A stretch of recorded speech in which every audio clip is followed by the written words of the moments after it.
Sekarang kita ada di kampung tadi Rembitan di Lombok. Ini kita di sini sekarang mulai untuk penelitian lapangan kualitatif. Selamat siang Mbak, dari Jakarta. Ya, bisa tentukan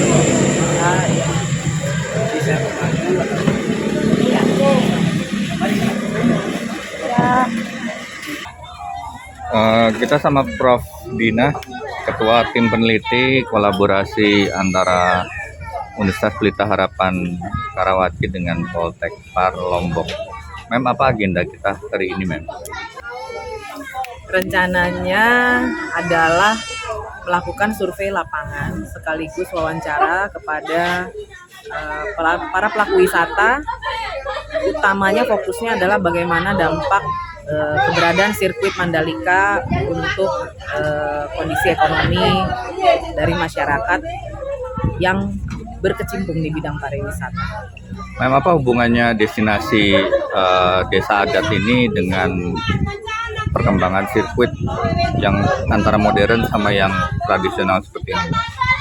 Sirkuit itu menjadi magnet yang membuat banyak wisatawan datang ke Lombok. Kita ingin melihat apakah ada efek, adakah tetesan dari sirkuit tersebut, wisatawan yang datang ke sana, kemudian berwisata di Lombok. Nah, itu yang mau kita lihat.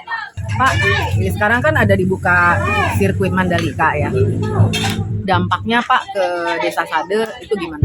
Alhamdulillah sangat, untuk kunjungannya sangat tinggi sekali. Kunjungan sangat tinggi. Pas awal SBK itu mulai, terus GP lagi mulai, tambah banyak. Sudah itu semua selesai gimana Pak? Tapi memang sejak setelah itu sekarang kami sudah normal, sudah mau seperti dulunya. Semenjak udah berhenti pandemi ini, alhamdulillah. Kalau dilihat dari jumlah pengunjung berapa total? Jadi banyak sekali, apalagi kalau hari-hari weekend itu banyak temu rombongan bus itu 2 sampai 5 bus. Dicatat nggak jumlah pengunjungnya gitu Pak? Jadi kalau totalnya sampai ribuan kalau hari weekend. Pas pandemi ini kan kami yang sebagai pemandu di sini itu sekitar 50-an orang. Jadi satu orang itu bisa bawa tamu keliling 10-11 kali keliling kampung. Iya. Beda lagi yang tamu-tamu rombongan, itu yang mobil-mobil. Keliling satu desa itu berapa menit Pak? Kira-kira? Jadi memang untuk cuman sekedar keliling saja paling 5 menit selesai. Tapi kadang-kadang untuk lamanya foto-foto, baru belanja, tapi 5 menit. Gimana kabarnya? Kabar baik, senang bisa datang ke Sade lagi. Alhamdulillah. Saya tadi cerita sama Pak Jujur terakhir saya kesini waktu mahasiswa. Tahun 94 ya. Jadi kalau sirkuit Mandalika itu manfaatnya kepada desa wisata Sade gitu, kepada seluruh pelaku wisata juga. Adakah dampak positif atau apapun mungkin negatif juga? Dari sisi positifnya tentunya dari perspektif ekonomi memang cukup membantu. Kenapa saya katakan dari sisi ekonomi? Karena penghasilan masyarakat kita ini kan bisa bertambah dengan semakin intensitas pengunjung kan banyak. Pengunjung Ramai siang malam. Walaupun memang di sekitar kami ini tidak ada homestay, tetapi mereka datang aja dia belanja terus. Lalu yang kedua dari sisi sosial juga bagus sekali, dalam artian kita kan punya banyak sahabat juga ini Pak. Banyak sahabat kita melalui kesempatan ini. Iya. Nah, setelah perhelatan selesai, apakah dampak itu masih terasa, Pak? Masih sama karena memang setelah mereka para pengunjung kita ada juga yang balik juga kan gitu. Balik. Waktu pandemi, Pak, di sini gimana, Pak? Benar-benar close, tutup gitu apa? Tutup sama sekali, close banget Sama sekali. Bahkan Jumatan aja dia sampai 12 kali. Gitu. Penduduk kalau gitu mata pencariannya dari mana, Pak? Pencariannya untung saja deh, Ada pertanian. hasil pertanian itu. Oh, masih mempertahankan pertanian Mereka juga. tidak Ya? mencari ini ke luar daerah. sama sekali. Jadi Aduh, menderita banget secara yang ini nggak rezeki banyak. Kadang-kadang ada, Bu. Kadang-kadang nggak ada, Bu. Lagi selama balapan itunya. Tapi yang saya kemarin saya dapat 7.000, Bu. Satu hari saya pulang. Justru pas lagi ada MotoGP. Ya, GP ada. Kalau SBK sih nggak ada. SBK yang kemarin SBK tuh ada yang apa? Oh ada acara lomba lagi ya SBK namanya. tapi kebanyakan orang lebih kalau SBK ini SBK dulu baru. Nih, oleh-oleh gelangnya. Kalau MotoGP yang kemarin baru banyak orang tua. Makanya rame. Tapi nggak seheboh. Tidak seheboh kayak Piala Dunia itu. Ya, tidak serame. Kalau Piala Dunia itu SPK itu banyak kan domestik ya. ya yang glowing-glowing itu dalam di sini. Yang glowing. Tapi dari jualan zaman dulu sama jualan udah ada sirkuit Mandalika, menurut ibu-ibu ada perbedaan nggak? Enak yang dulu, Bu. Enak yang dulu. Ada alang-alang kalau boleh. Enaknya tinggal di sini. Jualannya maksudnya jualannya. Iya, enaknya yang dulu, Bu, di pinggir pantai. Bule dulu suka belanja juga. Pinggir pantai, tapi bolehnya nggak ada tidur di sini. Kalau bule ibu-ibu jualan-jualan dia nggak marah. Enggak. Malah dia senang. Tapi alhamdulillah enak yang dulu sekarang juga enak. Rezeki ya syukurin aja, Bu. Kalau jualan gini ada ibu-ibu harus bayar nggak sih ke orang gitu? Saya mau jualan di sini, ibu-ibu harus bayar gitu. Enggak, Bu, saya keliling. Keliling aja. Ya kalau kayak di rumah-rumah saya itu ada pajaknya. Kalau saya keliling dapat duit kalau di rumah dan sasa. Kalau kita yang cari kerja ada tempat-tempat usaha yang dibayar. Ada yang tempat kerja, tapi saya yang enggak dapat. Tapi ada tempat nggak sih disediain buat ibu-ibu? Ada yang dapat, Pak. Oh, ada yang nggak dapat. Ada yang banyak yang enggak dapat. Caranya dapet gimana? Yang lebih lama jualan di sini ya. Saya juga melahir di sini enggak dapat. Iya. Langsung rezeki ya. Oh. Masih. Kalau harapan ibu-ibu apa sih harapan ibu-ibu? Harapan gitu. Ya, walaupun enggak ada ini tapi tetap banyak bersyukur, Bu. Waktu pandemi kemarin gimana tuh ibu-ibu? Batam Waktu lagi COVID. Oh iya. dapat yang paling gede sih, gede banget ya. Ini juga nangis anak-anaknya, Bu, minta uang. Kita paling biasa dia paling dapat yang gede. Sesuai porsi. Iya. Terus jadinya penghasilan ibu-ibu dari mana pas lagi COVID itu? Nanam padi buat meroyek Bu. Ke sawah. Sawah. Meroyek bangunan kalau tidak salah ya. Meroyek. Kita tahu dia bahasa Indonesia-nya meroyek. Kerja di Bangunan. bangunan. Kerja di bangunan. Jajan aja nih. Kuli. Kalau suaminya ibu-ibu pada kerja apa? Sama. Bangunan juga atau ada yang jualan juga gitu? Ada yang kerja di sawah. Kerja di sawah di ladang. Ya apalah. Ibu di rumah. Ngobrol-ngobrol ya. Iya. Waktu sirkuit Mandalika sebelah mana sih Mbak? Sana ya? Utara sana ya? 1 kilo. 1 kilo lagi. Kilo dari sini. Nah itu tuh waktu apa sekarang kan udah nggak ada lagi Mandalika. Nah tapi pengunjung gimana? Masih sepi. sepi gitu. Waktu sirkuit aja itu yang ramai pengunjungnya. Waktu GP aja, Mbak. Kalau SPK enggak ada. SPK kemarin juga enggak ada. Soalnya parkiran kan ke dalam sirkuitnya. Terus tamunya juga nginepnya di Senggigi, itu enggak ada yang nginep di makanya sepi. Jadi nggak ini ya. Kalau tamu-tamu yang dari orang-orang Lombok juga gimana yang misalnya lokal gitu? Ya, wisatawan kalau orang lokal itu Sabtu sama Minggu yang anunya bermainnya ke sini ya baru rame. Paling orang kaya. Ya orang Suraya, paling jauhnya itu orang Mataram. Pada suka belanja nggak? Jarang. Kalau gitu mbaknya, tapi kenapa bertahan jualannya? Pertama Mbak, Ada Mbak, tapi enggak banyak orang belanja, ada selalu ada, tapi kadang-kadang sehari itu ada, tapi sampai 1 minggu enggak ada. Tapi kan kita harus berjuang. Mau gimana lagi mau cari kerjaan di hotel kita nggak pernah sekolah. Tidak ada ijazah. Ibu-ibu ini rumahnya jauh nggak dari sini? 10 kilo dari sini. Sade, Mbak. Oh, desa Sade. Ya, tapi luarnya kita. Oh, bukan desa Luarnya yang ya, jauh. desa. Kalau di sana kan kita jualan duduk-duduk. Duduk enak dapat duit. Ya kau sama tamu kan. Ya padahal orang sini pengen dibantu capek-capek keliling Mbak ya. Nggak duduk-duduk dapat duit Mbak. Kalau di sini jarang tamu Mbak mau beli. Banyak udah jual di mana. Kan di sana kan tamunya itu dipromosikan, di sana ada tempat oleh-oleh yang tenun. Kalau di sini nggak ada promosinya. Kan kalau di sini nggak dipromosikan.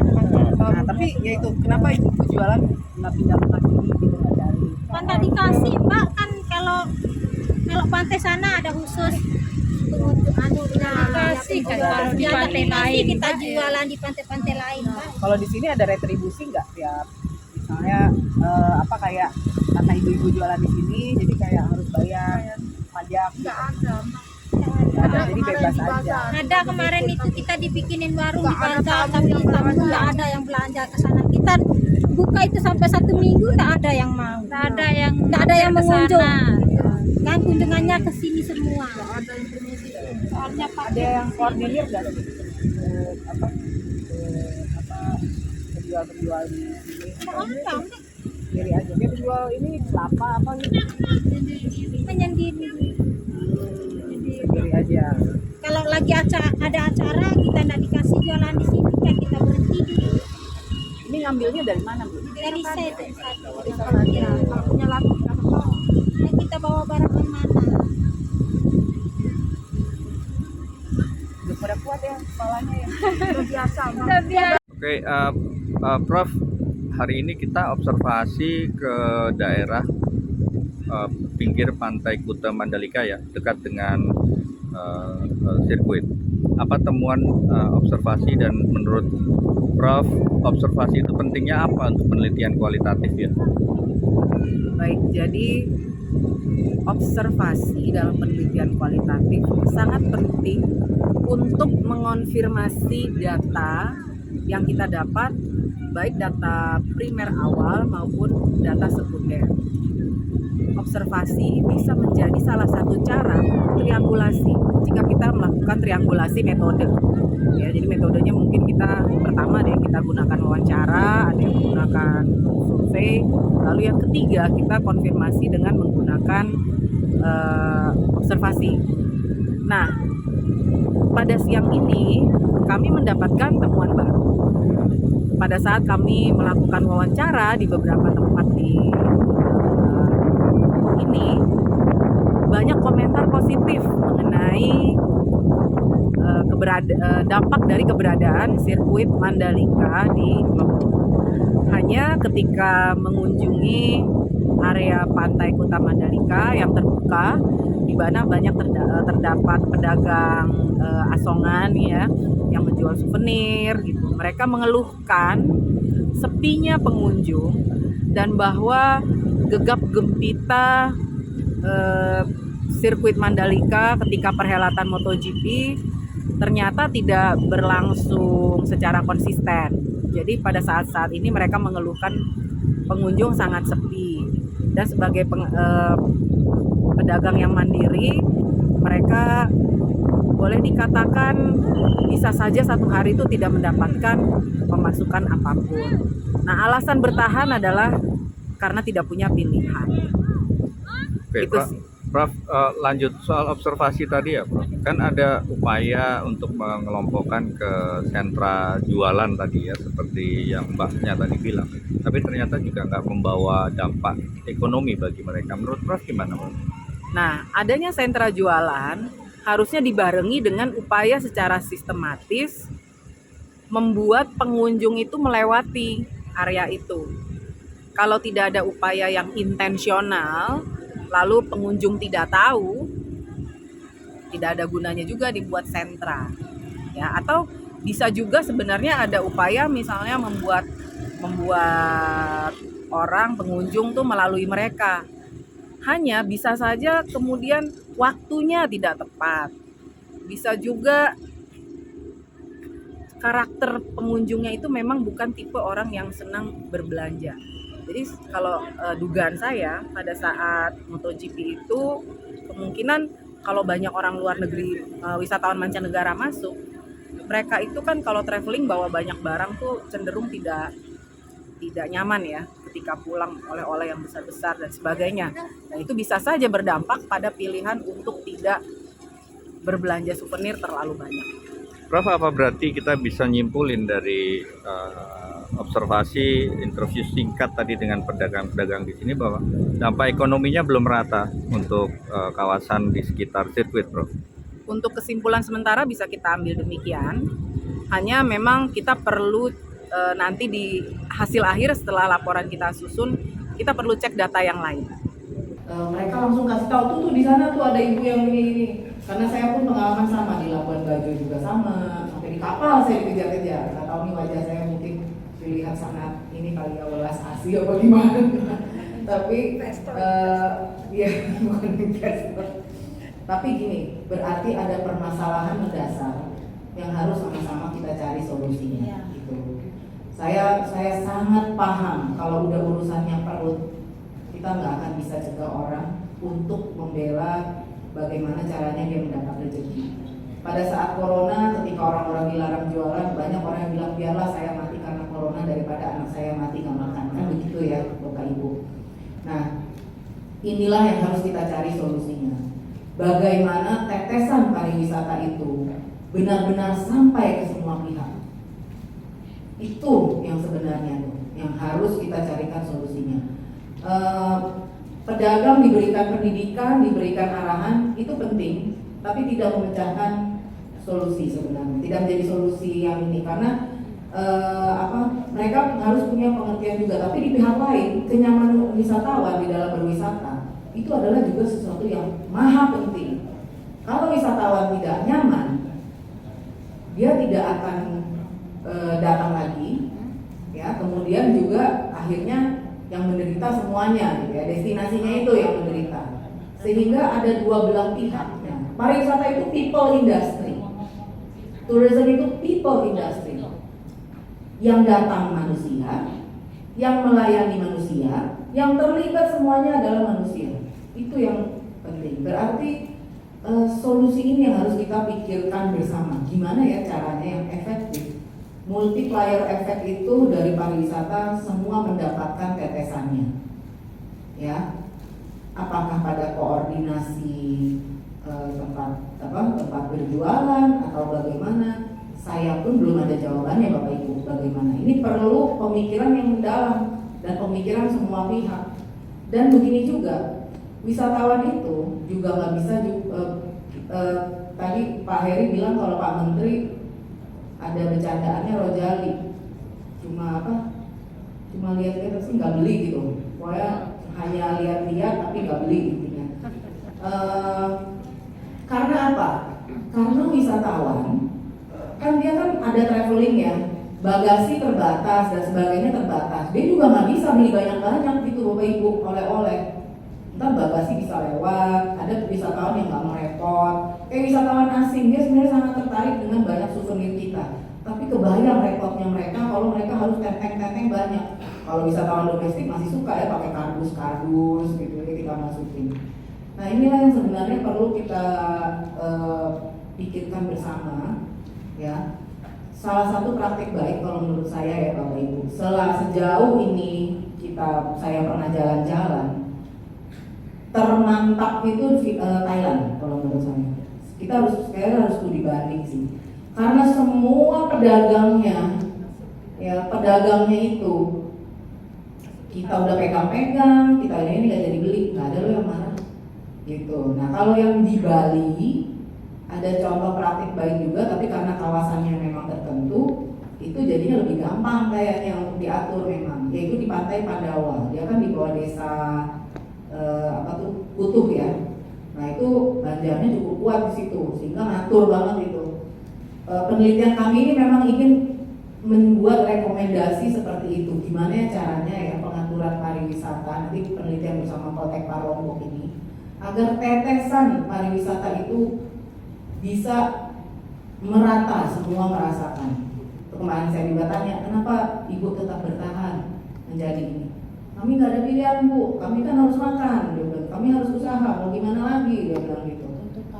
PR ke depan mungkin kita FGD bisa lebih mendalam ya Pak Juju, yang mungkin dengan Bu Ami, mungkin dengan pemerintah gitu ya, karena kalau kebijakan itu kan memang harus dengan pemerintah, atau mungkin dengan ITDC Pak, gimana caranya sama-sama membangun gitu ya, sehingga semua gitu ya, semua tuh bisa sebesar-besarnya mendapatkan manfaat dari pariwisata gitu.